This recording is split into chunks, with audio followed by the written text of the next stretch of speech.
Hello and welcome to KJTV News. I'm Betty. President Donald Trump has arrived at the NATO Summit in the Netherlands, following a dramatic day of diplomacy that saw him broker a ceasefire deal between Israel and Iran. The deal, aimed at halting the intense fighting between the two nations, was announced just hours before Trump boarded Air Force One to head for the summit. However, the ceasefire is already showing signs of strain.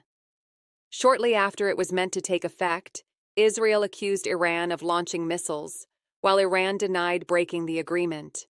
Speaking to reporters before his departure, a visibly furious Trump blamed both sides, saying, "These two countries have fought so long, they don't even know what they're doing."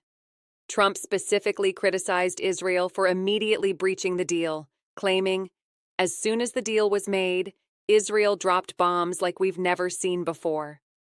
Despite the tension, the U.S. president later assured on his Truth Social account that the ceasefire was still intact, with Israeli warplanes reportedly called back. This ceasefire comes just days after the U.S. launched major airstrikes on Iran's nuclear facilities, an action that received mixed reactions across Europe. Many European leaders feared the move could drag them into a wider war.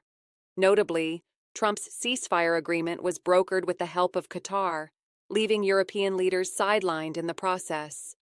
The president proudly described the deal as the end of the 12-day war. As Trump joins the NATO summit in The Hague, there's a clear attempt by European allies to smooth relations. NATO leaders are presenting a short, carefully worded statement focusing on increasing defense spending, exactly what Trump had been demanding, raising the target to 5% of GDP. At a dinner hosted by the Dutch royal family, NATO Secretary General Mark Rutte openly praised Trump, thanking him for his pressure on NATO members to increase their military contributions. "Mr. President, dear Donald, this is thanks to you pushing us," Rutte said, highlighting that NATO has added over $1 trillion in defense spending over the past decade. Trump also shared screenshots of congratulatory messages from Rutte, with one message reading, "Your decisive action in Iran was extraordinary. Europe is going to pay in a big way, as they should." Despite the praises, Trump's relationship with NATO remains complicated.